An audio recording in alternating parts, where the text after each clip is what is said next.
Punjabi radio USA ਸੁਣ ਰਹੇ ਸਾਰੇ ਸਰੋਤਿਆਂ ਨੂੰ ਪਿਆਰ ਭਰੀ ਨਿੱਘੀ ਸਤਿ ਸ੍ਰੀ ਅਕਾਲ ਜੀ ਨੂੰ ਆਖਦੇ ਹਾਂ। ਸੋ ਤੇ ਪ੍ਰੋਗਰਾਮ ਲੈ ਕੇ ਹਾਜ਼ਰ ਹੋ ਚੁੱਕੇ ਹਾਂ update California.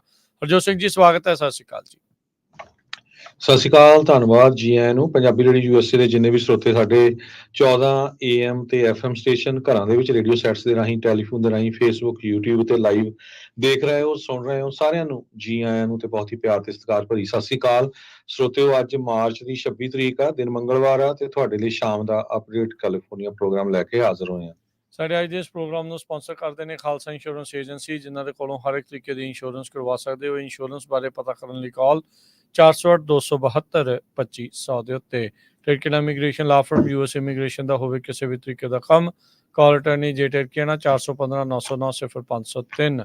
Gurbachan Singh Nagra Sacramento, Pritpal Singh Sidhu Fresno, Sarabjit Singh Dhoor New Jersey, Harinder Peen San Jose, Manjit Singh Fremont, Sarabjit Singh Kulwinder Dhoot, Surjit Chahal Yuba City, Gurdev Singh Sohal Antelope, Sarabjit Singh Elko Nevada, Kamaljit Singh Daulatpuria Manteca. ਸਭ ਦਾ ਧੰਨਵਾਦ। ਜੇ ਤੁਸੀਂ ਵੀ ਇਸ ਪ੍ਰੋਗਰਾਮ ਨੂੰ ਸਪਾਂਸਰ ਕਰਨਾ ਚਾਹੁੰਦੇ ਹੋ, ਸੰਪਰਕ ਕਰੋ 408-722-7698। ਅੱਜ ਦੀਆਂ ਖਬਰਾਂ ਵੱਲ ਆਈਏ ਤੇ ਸਾਬਕਾ ਰਿਪਬਲਿਕਨ ਨੈਸ਼ਨਲ ਕਮੇਟੀ ਦੀ ਚੇਅਰ ਰੋਨਾ ਮੈਕਡੈਨੀਅਲ, ਉਸ ਨੂੰ NBC ਵਾਲਿਆਂ ਨੇ ਕੁਝ ਦਿਨ ਪਹਿਲਾਂ ਹਾਇਰ ਕੀਤਾ ਸੀ ਆਪਣੇ ਚੈਨਲ ਦੇ ਉੱਤੇ, ਤੇ ਉਹਦਾ ਕਾਫੀ ਜ਼ਿਆਦਾ ਕ੍ਰਿਟਿਸਿਜ਼ਮ ਹੋਇਆ। ਉਸ ਤੋਂ ਬਾਅਦ ਅੱਜ ਜਿਹੜਾ ਆ ਉਸ ਦੀ ਛੁੱਟੀ ਕਰ ਦਿੱਤੀ ਗਈ ਹੈਗੀ ਆ। ਕਹਿੰਦੇ ਭਈ ਇਹ ਪ੍ਰੈਜ਼ੀਡੈਂਟ ਡੋਨਲਡ ਟਰੰਪ ਉਹਨਾਂ ਦੇ ਸਮੇਂ ਦੇ ਉੱਤੇ Republican national committee the chair as a chair ਕੰਮ ਕਰ ਰਹੀ ਸੀ। ਹਜੇ ਤੱਕ ਉਹਨਾਂ ਨੇ ਆਪਣਾ ਇਹਦੇ ਉੱਤੇ ਕੋਈ ਕਮੈਂਟ ਵਗੈਰਾ ਤਾਂ ਨਹੀਂ ਦਿੱਤਾ, ਪਰ ਕਹਿੰਦੇ ਵੀ ਉਹਦੀ ਜਿਹੜੀ ਸੀ 300,000 ਦੇ ਕਰੀਬ ਸੈਲਰੀ ਵਾਲੀ ਜੌਬ ਇਸ ਚੈਨਲ ਦੇ ਉੱਤੇ ਕਨਫਰਮ ਹੋਈ ਸੀ। ਸੋ ਹੁਣ ਜਦੋਂ ਉਸ ਦੀ ਛੁੱਟੀ ਕਰ ਦਿੱਤੀ ਗਈ ਆ ਤੇ ਯੂਨੀਅਨ ਦੀ ਜੌਬ ਆ, ਦੇਖਦੇ ਆ ਇਹਦੇ ਵਿੱਚ ਫੇਰ ਕੀ ਬਣਦਾ ਹੈਗਾ ਜੀ। ਅਗਲੀ ਗੱਲ ਕਰੀਏ, ਸੈਕਰਾਮੈਂਟੋ ਦੇ ਵਿੱਚ ਇੱਕ ਬੰਦਾ ਜਿਸ ਨੂੰ ਮਿਸਿੰਗ ਰਿਪੋਰਟ ਕੀਤਾ ਗਿਆ ਸੀ, ਉਹ ਮ੍ਰਿਤ ਜਿਹੜਾ ਉਹ ਪਾਇਆ ਗਿਆ ਆ। ਟੇਲਰ ਕੇਨ 37 ਸਾਲਾ, ਇਸ ਨੂੰ ਕੱਲ ਸ਼ਾਮ ਨੂੰ ਇਸ ਦੀ ਲਾਸ਼ ਜਿਹੜੀ ਉਹ ਬਰਾਮਦ ਹੋਈ ਆ। ਪਿਛਲੇ ਇੱਕ ਹਫ਼ਤੇ ਤੋਂ ਇਸ ਨੂੰ ਲੱਭਿਆ ਜਾ ਰਿਹਾ ਸੀ। ਰੈਮ ਪਿਕਅਪ ਰਿਵਰ ਪਲਾਜ਼ਾ ਵੇ ਦੇ ਵਿੱਚ ਲੱਭਾ, ਜਿਸ ਦੇ ਵਿੱਚ ਇਸ ਦੀ ਲਾਸ਼ ਸੀਗੀ। ਜਿਸ ਥਾਂ ਤੋਂ ਇਸ ਨੂੰ ਮਿਸਿੰਗ ਰਿਪੋਰਟ ਕੀਤਾ ਗਿਆ ਸੀ, ਉਸ ਥਾਂ ਤੋਂ ਇਸ ਦੀ ਜਿਹੜੀ ਲਾਸ਼ ਆ 8 ਮੀਲ ਦੂਰ ਲੱਭੀ ਆ। ਪੁਲਿਸ ਨੇ ਅਜੇ ਇਹ ਤਾਂ ਨਹੀਂ ਦੱਸਿਆ ਵੀ ਕਿਹੜੇ ਕਾਰਨਾਂ ਕਰਕੇ ਇਸ ਦੀ ਮੌਤ ਹੋਈ ਆ ਜਾਂ ਕਿਸ ਕਾਰਨ ਕਰਕੇ ਕਾਜ਼ ਆਫ ਡੈਥ ਕੀ ਆ। 17 ਮਾਰਚ ਨੂੰ ਅਖੀਰਲੀ ਵਾਰ ਟਾਇਲਰ ਕੇਨ ਆ ਉਹ ਦੇਖਿਆ ਗਿਆ ਸੀ। ਅਗਲੀ ਖਬਰ ਵੱਲ ਚਲੀਏ। ਅੱਜ ਕੈਲੀਫੋਰਨੀਆ ਦੇ ਇੰਸ਼ੋਰੈਂਸ ਕਮਿਸ਼ਨਰ ਨੇ ਕਿਹਾ ਆ ਵੀ ਉਹ ਇੱਕ ਜੋ ਇੰਸ਼ੋਰੈਂਸ ਦਾ ਬਹੁਤ ਵੱਡਾ ਕ੍ਰਾਈਸਿਸ ਆ ਕੈਲੀਫੋਰਨੀਆ ਦੇ ਵਿੱਚ, ਫਲੋਰੀਡਾ ਦੀ ਸਟੇਟ ਤੋਂ ਬਾਅਦ, ਉਸ ਦੇ ਉੱਤੇ ਵਰਕਆਊਟ ਕਰ ਰਹੇ ਹੈਗੇ ਆ। ਸਟੇਟ ਫਾਰਮ ਨੇ ਪਿਛਲੇ ਦਿਨਾਂ 'ਚ ਅਨਾਊਂਸ ਕੀਤਾ ਸੀ ਵੀ ਉਹ 30,000 ਦੇ ਕਰੀਬ ਘਰਾਂ ਦੀਆਂ ਤੇ 42,000 ਦੇ ਕਰੀਬ ਕਮਰਸ਼ੀਅਲ ਅਪਾਰਟਮੈਂਟਸ ਦੀਆਂ ਪਾਲਿਸੀਆਂ ਕੈਂਸਲ ਕਰਨ ਜਾ ਰਹੇ ਆ। ਨਵੀਆਂ ਪਾਲਿਸੀਆਂ ਲਿਖਣੀਆਂ ਤਾਂ ਉਹਨੇ ਬੰਦ ਕੀਤੀਆਂ ਹੋਈਆਂ ਸੀ। ਕੈਲੀਫੋਰਨੀਆ ਦੇ ਵਿੱਚ 80 ਤੋਂ ਲੈ ਕੇ 90% ਇੰਸ਼ੋਰੈਂਸ ਕੰਪਨੀਆਂ ਨੇ ਆਪਣਾ ਨਵਾਂ ਬਿਜ਼ਨਸ ਲਿਖਣਾ ਬੰਦ ਕੀਤਾ ਹੋਇਆ ਹੈਗਾ। ਕੈਲੀਫੋਰਨੀਆ ਦੇ ਇੰਸ਼ੋਰੈਂਸ ਕਮਿਸ਼ਨਰ ਰਿਕਾਰਡੋ ਲਾਰਾ ਨੇ ਇਹ ਕਿਹਾ ਆ ਵੀ ਜੋ ਕੰਪਨੀਆਂ ਰੇਟ ਇਨਕਰੀਜ਼ ਕਰਨ ਦੇ ਲਈ ਮੰਗ ਕਰ ਰਹੀਆਂ, ਉਹਨਾਂ ਦਾ ਜਿਹੜਾ ਪ੍ਰੋਸੀਜਰ ਆ ਸਬਮਿਟ ਕਰਨ ਦਾ, ਤੇ ਕੀ ਜਿਹੜੀਆਂ ਰਿਕੁਆਇਰਮੈਂਟਸ ਆ ਉਹ ਜਿਹੜੇ ਉਹਨਾਂ 'ਚ ਤੇਜ਼ੀ ਕੀਤੀ ਗਈ ਆ ਤਾਂ ਕਿ ਉਹਨਾਂ ਦੀਆਂ ਰਿਕੁਆਇਰਮੈਂਟਸ ਨੂੰ ਪੂਰਾ ਕੀਤਾ ਜਾ ਸਕੇ। ਤੇ ਜੋ ਮੈਸ ਅੱਜ ਦੀ ਡੇਟ 'ਚ ਸਟੇਟ ਆਫ ਕੈਲੀਫੋਰਨੀਆ 'ਚ ਬਣੀ ਹੋਈ ਆ, ਉਸ ਦੇ ਉੱਤੇ ਜਿਹੜਾ ਆ ਕੰਟਰੋਲ ਕੀਤਾ ਜਾ ਸਕੇ। ਸਟੇਟ ਫਾਰਮ ਦੀ ਨੈਟਵਰਥ $134 ਬਿਲੀਅਨ ਆ, ਜੋ ਕਿ $3 ਬਿਲੀਅਨ ਪਿਛਲੇ ਸਾਲ ਨਾਲੋਂ ਜ਼ਿਆਦੇ ਹੈਗੇ ਆ। ਪਰ ਸਟੇਟ ਫਾਰਮ ਵਾਲੇ ਕਹਿੰਦੇ ਆ ਵੀ ਅਸੀਂ ਪਿਛਲੇ 10 ਸਾਲਾਂ ਤੋਂ ਜੇ $1 ਕਿਸੇ ਤੋਂ ਲੈਂਦੇ ਆ ਤਾਂ ਉਹਦਾ $1 ਤੇ 8 ਸੈਂਟ ਦਿੰਦੇ ਹੈਗੇ ਆ। 10 ਸਾਲਾਂ ਤੋਂ ਲਗਾਤਾਰ ਉਹ ਪੈਸੇ ਲੂਜ਼ ਕਰਦੇ ਆ ਰਹੇ ਹੈਗੇ ਜੀ। ਸੈਕਰਾਮੈਂਟੋ ਇਲਾਕੇ ਦੇ ਵਿੱਚ ਟਾਰਗੇਟ ਸਟੋਰਸ ਦੇ ਵਿੱਚ ਚੋਰੀਆਂ ਕਰਨ ਦੇ ਮਾਮਲੇ ਵਿੱਚ ਇੱਕ ਬੰਦੇ ਨੂੰ 4 ਸਾਲ ਦੀ ਸਜ਼ਾ ਸੁਣਾਈ ਗਈ ਹੈਗੀ ਆ। ਇਹ ਵੈਸਟ ਸੈਕਰਾਮੈਂਟੋ ਦਾ ਰਹਿਣ ਵਾਲਾ ਸੀਗਾ। ਨਿਕਲਸ ਹੁਆਰੇਜ਼ ਲੋਪੇਜ਼ ਨਾਂ ਦੇ ਬੰਦੇ ਨੂੰ $18,000 ਤੱਕ ਦੀ ਜਿਹੜੀ ਚੀਜ਼ਾਂ ਆ, ਮਰਚੈਂਡਾਈਜ਼ ਆ, ਚੋਰੀ ਕਰਨ ਦੇ ਵਿੱਚ ਫੜਿਆ ਗਿਆ ਸੀਗਾ। Lego set, action figure, electronics, household items ਇਸ ਨੇ ਚੋਰੀ ਕੀਤੀਆਂ ਸੀ। ਇੰਸੀਡੈਂਟ ਕਹਿੰਦੇ ਵੀ ਜਨਵਰੀ 2022 ਦੇ ਵਿੱਚ ਵਾਪਰੇ ਸੀ। ਵਾਰਿਸ ਲੋਪੇਜ਼ ਨੇ ਇਨਵੈਸਟੀਗੇਟਰਸ ਨੂੰ ਜਿਹੜਾ ਉਹ ਦੱਸਿਆ ਵੀ ਡਰੱਗ ਹੈਬਿਟ ਦੇ ਕਰਕੇ, ਨਸ਼ੇ ਦੀ ਜਿਹੜੀ ਲੱਤ ਜਿਹੜੀ ਲੱਗੀ ਸੀ ਉਸ ਕਰਕੇ, ਚੋਰੀ ਕਰਕੇ ਚੀਜ਼ਾਂ ਨੂੰ ਵੇਚਦਾ ਹੁੰਦਾ ਸੀ। ਯੋਲੋ ਸੁਪੀਰੀਅਰ ਕੋਰਟ ਨੇ ਇਸ ਨੂੰ 2 count grand theft, attempted grand theft ਦੇ ਮਾਮਲਿਆਂ ਦੇ ਵਿੱਚ ਦੋਸ਼ੀ ਪਾਇਆ, ਜਿਸ ਦੇ ਉਲਟ ਇਸ ਨੇ ਕੋਈ ਪਲੀ ਨਹੀਂ ਕੀਤਾ ਸੀ, ਨੋ ਕੰਟੈਸਟ, ਤੇ ਇਸ ਨੂੰ ਸੈਂਟੈਂਸ ਕਰ ਦਿੱਤਾ ਗਿਆ ਆ ਤੇ 4 ਸਾਲ ਦੀ ਕੈਦ ਹੋਈ ਆ। ਜੀ, ਅਗਲੀ ਖਬਰ ਵੱਲ ਚਲੀਏ ਤੇ RFK junior, Robert F Kennedy junior, ਜੋ ਪ੍ਰੈਜ਼ੀਡੈਂਸ਼ੀਅਲ ਕੈਂਡੀਡੇਟ ਆ ਇੰਡੀਪੈਂਡੈਂਟ, ਉਹਨਾਂ ਨੇ ਅੱਜ ਅਨਾਉਂਸ ਕੀਤਾ ਹੈ ਵੀ ਉਹ ਕੈਲੀਫੋਰਨੀਆ ਦੇ ਟੈਕਨੋਲੋਜੀ ਦੇ ਲਾਇਰ ਤੇ ਪੋਲੀਟੀਕਲੀ ਨਵੇਂ ਆਉਣ ਵਾਲੇ ਨਿਊ ਕਮਰ ਨਿਕੋਲ ਸ਼ਨਾਹਨ ਨੂੰ ਵਾਈਸ ਪ੍ਰੈਜ਼ੀਡੈਂਸ਼ੀਅਲ ਜਿਹੜਾ ਆ ਰਨਿੰਗ ਮੇਟ ਚੁਣਿਆ ਹੈਗਾ ਆ। ਸੋ ਇਸ ਵਾਰ ਇੰਡੀਪੈਂਡੈਂਟ ਵੀ ਜੋ ਐਜ਼ ਏ ਪ੍ਰੈਜ਼ੀਡੈਂਟ ਰਨ ਕਰਨ ਜਾ ਰਹੇ ਆ ਤੇ ਸ਼ਨਾਹਨ 38 ਸਾਲਾਂ ਦੀ ਆ ਤੇ ਯੰਗੈਸਟ ਇਨ ਦਾ ਹਿਸਟਰੀ ਹੈਗੀ ਆ ਵਾਈਸ ਪ੍ਰੈਜ਼ੀਡੈਂਟ ਦੀ ਇਲੈਕਸ਼ਨ ਲੜਨ ਵਾਲੀ। ਤੇ ਰੋਬਰਟ ਐਫ ਕੈਨੇਡੀ ਜੂਨੀਅਰ ਵੀ ਜਿਹੜੇ ਆ ਉਹ ਪਹਿਲੀ ਵਾਰੀ presidential election as a independent run ਕਰਨ ਜਾ ਰਹੇ ਹੈਗੇ। ਜੀ, ਅਗਲੀ ਗੱਲ ਕਰੀਏ ਤਾਂ ਇਸ ਮੌਕੇ ਖਬਰ ਜਿਹੜੀ ਆ ਰਹੀ ਹੈ ਸੈਕਰਾਮੈਂਟੋ ਤੋਂ, ਬ੍ਰੌਡਵੇ ਦੇ ਲਾਗੇ ਇੱਕ ਅਫੋਰਡੇਬਲ ਹਾਊਸਿੰਗ ਪ੍ਰੋਜੈਕਟ ਆ ਉਹ ਬਣਾਇਆ ਜਾ ਰਿਹਾ ਸੀ, ਪਰ ਅੱਜ ਤੜਕੇ ਹੀ ਉੱਥੇ ਅੱਗ ਲੱਗਣ ਦੇ ਕਰਕੇ ਸਭ ਕੁਝ ਨਸ਼ਟ ਹੋ ਗਿਆ। ਸੈਕਰਾਮੈਂਟੋ ਫਾਇਰ ਡਿਪਾਰਟਮੈਂਟ ਨੇ ਇਸ ਬਾਰੇ ਜਾਣਕਾਰੀ ਜਿਹੜੀ ਉਹ ਦਿੱਤੀ ਆ। ਇਸ ਬਿਲਡਿੰਗ ਦੇ ਵਿੱਚ ਕੰਸਟਰਕਸ਼ਨ ਚੱਲ ਰਹੀ ਸੀ। 100 ਤੋਂ ਵੱਧ ਜਿਹੜੇ ਅਪਾਰਟਮੈਂਟ ਅਫੋਰਡੇਬਲ ਹਾਊਸਿੰਗ ਦੇ ਤਹਿਤ ਇਹ ਅੰਡਰ ਕੰਸਟਰਕਸ਼ਨ ਸੀਗੇ। ਅਗਸਤ ਮਹੀਨੇ ਤੋਂ ਚੱਲ ਰਿਹਾ ਸੀ। ਜਿਹੜੀ ਅੱਗ ਲੱਗੀ ਆ ਉਸ ਨੂੰ 3 ਅਲਾਰਮ ਤੇ ਜਿਹੜੀ ਆ ਉਹ ਫਾਇਰ ਕਰਾਰ ਦਿੱਤਾ ਗਿਆ। ਫਾਇਰ ਫਾਈਟਿੰਗ ਟਰੱਕਸ ਲਿਆਂਦੇ ਗਏ, ਪਰ ਕਹਿੰਦੇ ਵੀ ਥੱਲੋਂ ਲੈ ਕੇ ਉੱਤੇ ਤੱਕ ਸਭ ਕੁਝ ਹੀ ਸੜ ਕੇ ਸਵਾਹ ਹੋ ਗਿਆ ਆ। ਇੱਕ ਚੀਜ਼ ਜਿਹੜੀ ਖੁਸ਼ਕਿਸਮਤੀ ਨਾਲ ਕਹਿ ਸਕਦੇ ਹਾਂ ਵੀ ਕਿਸੇ ਨੂੰ ਕੋਈ ਇੰਜਰੀ ਨਹੀਂ ਹੋਈ। ਅੱਗ ਲੱਗਣ ਦੇ ਕਾਰਨਾਂ ਦੀ ਹੁਣ ਜਾਂਚ ਕੀਤੀ ਜਾ ਰਹੀ ਹੈ। ਅਗਲੀ ਖਬਰ ਵੱਲ ਚਲੀਏ। ਬਹੁਤ ਵਾਰ ਆਪਣੇ ਜਿਹੜੇ ਆ ਆਪਾਂ ਲੇਜ਼ੀ ਹੋ ਜਾਂਦੇ ਆ, ਵੋਟ ਨਹੀਂ ਪਾਣੇ। ਕੈਲੀਫੋਰਨੀਆ ਦਾ ਜਿਹੜਾ 16th ਕਾਂਗਰੈਸ਼ਨਲ ਡਿਸਟ੍ਰਿਕਟ ਆ ਬੇ ਏਰੀਏ ਦਾ, ਉੱਥੇ 2 ਕੈਂਡੀਡੇਟ ਦੇ ਵਿੱਚ ਸਿਰਫ ਇੱਕ ਵੋਟ ਦਾ ਫਰਕ ਹੈਗਾ ਆ। ਐਨਾ ਐਸ਼ੂ ਬਹੁਤ ਲੰਮੇ ਸਮੇਂ ਤੋਂ ਕਾਂਗਰਸ ਵੂਮਨ ਸੀ, ਉਸਨੇ ਜੋ ਆ ਰਿਟਾਇਰਮੈਂਟ ਲੈ ਲਈ।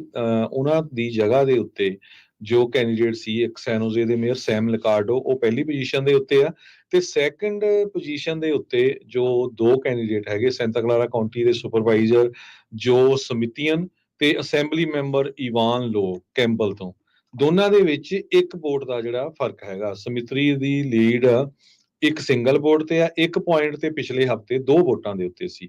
ਸੋ ਆਲਮੋਸਟ 3 ਹਫਤੇ ਦਾ ਸਮਾਂ ਹੋ ਚੁੱਕਾ ਆ ਵੋਟਾਂ ਪਈਆਂ ਨੂੰ ਤੇ ਹਜੇ ਤੱਕ ਵੀ ਇਹ ਡਿਸਾਈਡ ਨਹੀਂ ਹੋ ਸਕਿਆ। ਪਹਿਲੀ ਪੋਜੀਸ਼ਨ ਲਈ ਸੈਮ ਲਿਕਾਰਡੋ ਹੋਣਗੇ, ਸੈਕੰਡ ਪੋਜੀਸ਼ਨ ਦੇ ਲਈ ਇਹ ਰਨ ਹੋ ਰਿਹਾ ਕਿਉਂਕਿ ਨਵੰਬਰ ਦੇ ਵਿੱਚ ਜਿਹੜੀ ਇਲੈਕਸ਼ਨ ਹੋਣੀ ਆ, ਸੋ ਜੋ ਟੌਪ ਦੇ 2 ਵੋਟ ਗੈਟਰਸ ਹੋਣਗੇ ਉਹਨਾਂ ਦੇ ਵਿਚਾਲੇ ਹੋ। ਜੀ ਬਿਲਕੁਲ।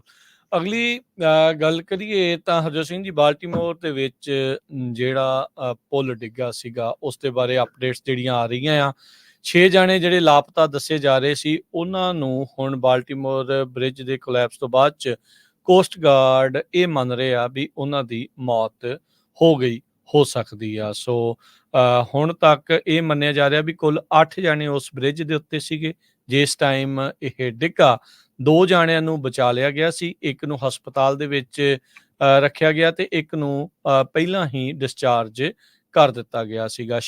ਡੈਲੀ ਸ਼ਿਪ ਵੱਜਣ ਦੇ ਨਾਲ ਬਾਲਟੀਮੋਰ ਦੇ ਇਸ ਬ੍ਰਿਜ ਜੋ ਕਿ ਡਿੱਗ ਗਿਆ ਸੀ ਉਹਦੇ ਵਿੱਚ 6 ਜਾਣੇ ਅਜੇ ਵੀ ਲਾਪਤਾ ਆ।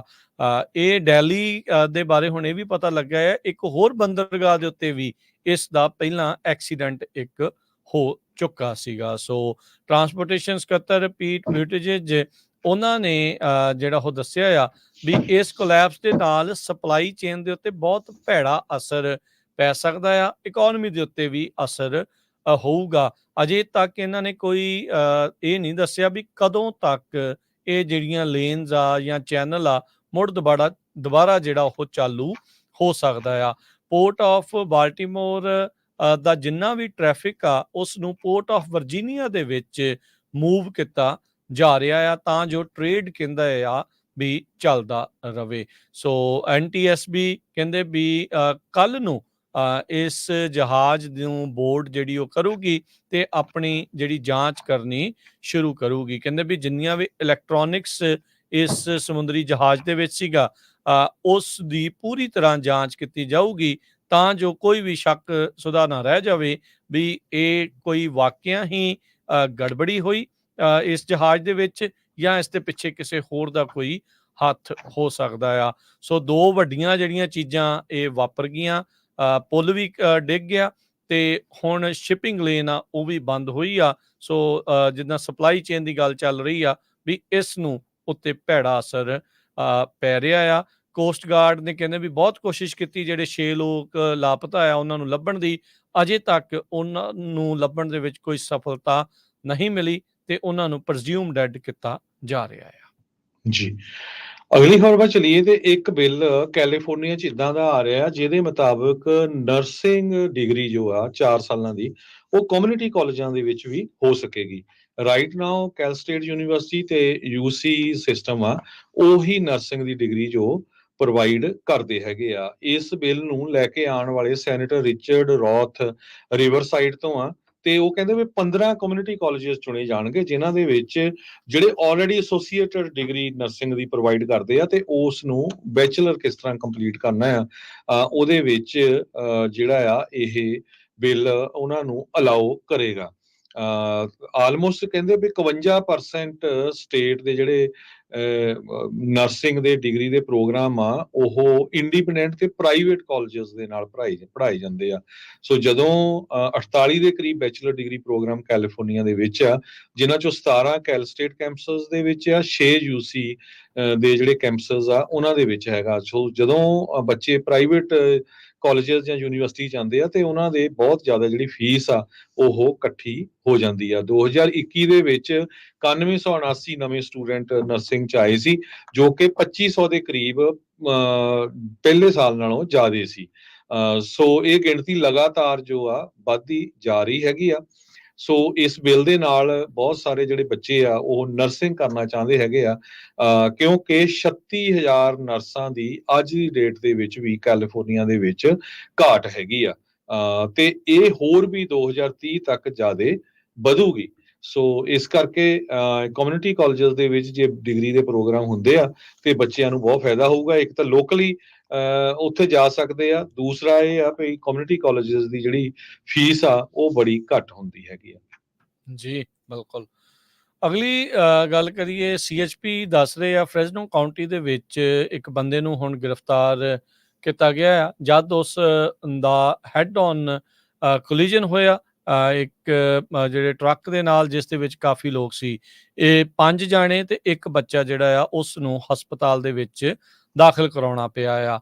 ਪਿਨ ਇਨ ਕ੍ਰੈਸ਼ ਹੋਇਆ ਆ ਐਕਸੀਡੈਂਟ ਤੋਂ ਬਾਅਦ ਦੇ ਵਿੱਚ। 34 ਸਾਲਾ ਹੁਆਨ ਐਗੁਲਰ ਕਟਲਰ ਦਾ ਰਹਿਣ ਵਾਲਾ, ਜੋ ਕਿ ਡੌਜ ਡੁਰੈਂਗੋ ਚਲਾ ਰਿਹਾ ਸੀ, ਉਸ ਨੇ ਇੱਕ ਹੋਰ ਗੱਡੀ ਨਿਸਾਨ ਟਾਈਟਨ ਜਿਸ ਵਿੱਚ 5 ਜਾਣੇ ਸੀ ਉਹਦੇ ਵਿੱਚ ਟੱਕਰ ਮਾਰੀ ਤੇ ਉਹਨੂੰ ਪਿੰਨ ਜਿਹੜਾ ਉਹ ਕਰ ਦਿੱਤਾ ਸੀ। ਅਜੇ ਜਾਂਚ ਜਿਹੜੀ ਚੱਲ ਰਹੀ ਆ ਵੀ ਕਾਰਨ ਇਸ ਦੇ ਵਿੱਚ ਕੀ ਰਹੇ ਆ, ਪਰ ਇਹ ਘਟਨਾ ਕੱਲ ਤਕਰੀਬਨ 8 ਵਜੇ ਰਾਤ ਨੂੰ ਵਾਪਰੀ ਦੱਸੀ ਜਾਂਦੀ ਹੈਗੀ ਆ। ਲੋਕਲ ਹਸਪਤਾਲ ਦੇ ਵਿੱਚ ਜਿਹੜੇ ਪੀੜਤ ਆ ਲੋਕ ਉਹਨਾਂ ਨੂੰ ਜਿਹੜਾ ਦਾਖਲ ਕਰਾਇਆ ਗਿਆ ਆ। CHP ਰਿਪੋਰਟ ਜਿਹੜਾ ਉਹ ਕਰ ਰਿਹਾ ਆ ਵੀ ਟਾਈਟਨ ਜਿਹੜੀ ਗੱਡੀ ਚਲਾ ਰਿਹਾ ਸੀ, ਟਾਈਟਨ ਨਿਸਾਨ ਟਾਈਟਨ, ਉਸ ਦਾ ਡਰਾਈਵਰ ਤੇ ਇੱਕ 11 ਸਾਲਾਂ ਦੀ ਜਿਹੜੀ ਬੱਚੀ ਆ ਉਸ ਨੂੰ ਮੇਜਰ ਇੰਜਰੀਜ਼ ਦੇ ਕਰਕੇ 에ਅਰਲਿਫਟ ਕਰਨਾ ਪਿਆ ਆ। ਜੀ, ਅਗਲੀ ਖਬਰ ਵੱਲ ਚਲੀਏ। 2 ਜੈਕਪਾਟ ਲਾਟੋ ਦੇ ਇਸ ਟਾਈਮ ਬਹੁਤ ਵੱਡੇ ਅਮਾਉਂਟ 'ਚ ਆ। ਇੱਕ 865 ਮਿਲੀਅਨ ਦਾ ਤੇ ਇੱਕ 1.1 ਬਿਲੀਅਨ ਡਾਲਰ ਦਾ ਜਿਹੜਾ ਜੈਕਪਾਟ ਆ ਉਹ ਹੈਗਾ ਆ। ਸੋ ਬਹੁਤ ਸਾਰੇ ਲੋਕ ਮਿਲੀਅਨਰ ਬਣ ਸਕਦੇ ਆ ਜਿਨ੍ਹਾਂ ਨੇ ਹਜੇ ਟਿਕਟਾਂ ਨਹੀਂ ਖਰੀਦੀਆਂ ਹੈਗੀਆਂ। ਪਾਵਰਵਾਲ ਪ੍ਰਾਈਜ਼ 5th ਲਾਰਜੈਸਟ ਹੋਊਗਾ ਗੇਮਿੰਗ ਇੰਡਸਟਰੀ ਦੇ ਵਿੱਚ। ਜਿਹੜਾ 865 ਮਿਲੀਅਨ ਦਾ ਜੇ ਉਸਨੇ ਲੰਪ ਸੰਪ ਲਿਆ ਤੇ ਉਸਨੂੰ 416.1 ਮਿਲੀਅਨ ਮਿਲੇਗਾ ਬੋਥ ਬਿਫੋਰ ਟੈਕਸਸ। ਤੇ ਪਾਵਰਵਾਲ ਜੈਕਪਾਟ ਪਿਛਲੀ ਵਾਰੀ ਜਨਵਰੀ 1 ਨੂੰ ਇੱਕ ਟਿਕਟ ਵਾਲੇ ਨੂੰ ਵਿਨ ਹੋਇਆ ਸੀ ਮਿਸ਼ੀਗਨ ਦੇ ਵਿੱਚ, ਜਿਹਦਾ $842 ਮਿਲੀਅਨ ਦਾ ਪ੍ਰਾਈਜ਼ ਸੀਗਾ। ਹੁਣ ਇੱਕ ਜਿਹੜਾ ਆ ਉਹ $1 ਮਿਲੀਅਨ ਸੌਰੀ 1.1 ਬਿਲੀਅਨ ਡਾਲਰ ਦਾ ਵੀ ਜਿਹੜਾ ਜੈਕਪਾਟ ਆ ਉਹ ਵੀ ਜਿਹੜਾ ਆ ਇਸ ਵੀਕਐਂਡ ਦੇ ਦੌਰਾਨ ਨਿਕਲੇਗਾ। ਸੋ ਜੋ ਬਿਗ ਓਪਰਚੁਨਿਟੀ ਆ ਟਿਊਜ਼ਡੇ ਦਾ ਜਿਹੜਾ ਮੈਗਾ ਮਿਲੀਅਨ ਡਰਾਇੰਗ ਆ ਜਿਹਦੇ ਚ 1.1 ਬਿਲੀਅਨ ਗ੍ਰੈਬ ਕਰਨ ਦੇ ਲਈ ਹੈਗਾ ਆ ਜੀ। ਸਮਾਂ ਪ੍ਰੋਗਰਾਮ ਦਾ ਜਿਹੜਾ ਉਹ ਸਮਾਪਤੀ ਵੱਲ ਆ ਜਾਂਦੇ ਜਾਂਦੇ ਜੇ ਦੱਸਦੇ ਜਾਈਏ, ਅੱਜ ਟਰੰਪ ਹੁਣਾਂ ਦੀ ਜਿਹੜੀ ਕੰਪਨੀ ਦਾ ਸ਼ੇਅਰ ਜਿਸ ਨੇ ਸ਼ੁਰੂਆਤ ਕੀਤੀ ਸੀ ਪਬਲਿਕ ਹੋਇਆ ਆ, ਉਹ ਕਾਫੀ ਜ਼ਿਆਦਾ ਛਾਲ ਮਾਰਿਆ। ਇੱਕ ਟਾਈਮ ਦੇ ਉੱਤੇ ਤਾਂ 50% ਸ਼ੁਰੂਆਤੀ ਮਿੰਟਾਂ ਦੇ ਵਿੱਚ ਹੀ ਵੱਧ ਗਿਆ ਸੀਗਾ। ਸੋ ਓਵਰਆਲ ਉਸ ਦੇ ਵਿੱਚ ਜਿਹੜਾ ਉਹ ਵਾਧਾ ਹੀ ਰਿਹਾ। ਓਵਰਆਲ ਡਾਊ ਜੋਨ ਦੀ ਜੇ ਗੱਲ ਕਰਦੇ ਜਾਈਏ ਤਾਂ ਅੱਜ 31 ਪੁਆਇੰਟ ਘਟ ਕੇ 39,282 ਦੇ ਉੱਤੇ ਬੰਦ ਹੋਇਆ। S&P ਦੇ ਵਿੱਚ 15 ਪੁਆਇੰਟਾਂ ਦੀ ਗਿਰਾਵਟ ਹੋਈ, 5204 ਦੇ ਉੱਤੇ ਬੰਦ ਹੋਇਆ। ਨੈਸਡੈਕ 69 ਪੁਆਇੰਟ ਘਟ ਕੇ 16,316 ਤੇ ਬੰਦ ਹੋਇਆ। ਸੋਨੇ ਦਾ ਭਾਅ $2177 ਪ੍ਰਤੀ ਆਉਂਸ। ਕੱਚੇ ਤੇਲ ਦੀ ਕੀਮਤ $81 ਪ੍ਰਤੀ barrel. 10 year yield 4.23%। Crypto currency 'ਚ ਬਿਟਕੋਇਨ 70,620, ਇਥੀਰੀਅਮ $3616 ਦੇ ਬਰਾਬਰ ਚੱਲ ਰਿਹਾ ਹੈ। $1 ਦੇ ਬਰਾਬਰ ਇੰਡੀਆ ਦੇ $83.33 ਰਹੇ ਆ। $1 ਦੇ ਬਰਾਬਰ ਪਾਕਿਸਤਾਨ ਦੇ $278.26 ਤੇ $1 ਦੇ ਬਰਾਬਰ ਕੈਨੇਡਾ ਦੇ $1.36। ਇੱਥੇ ਪ੍ਰੋਗਰਾਮ ਦੀ ਸਮਾਪਤੀ ਆ। ਸਾਡੇ ਦੋਨਾਂ ਵੱਲੋਂ ਤੁਹਾਨੂੰ ਸਭ ਨੂੰ ਪਿਆਰ ਸਤਿਕਾਰ ਸਨਿੱਕੀ ਜਿਹੀ ਸਤਿ ਸ੍ਰੀ ਅਕਾਲ। ਜਿੰਨੇ ਵਾਸਤੇ ਰਹੋ, ਹੱਸਦੇ ਖੇਲਦੇ ਰਹੋ, ਸੁਣਦੇ ਰਹੋ, ਦੇਖਦੇ ਰਹੋ ਪੰਜਾਬੀ ਰੇਡੀਓ USA।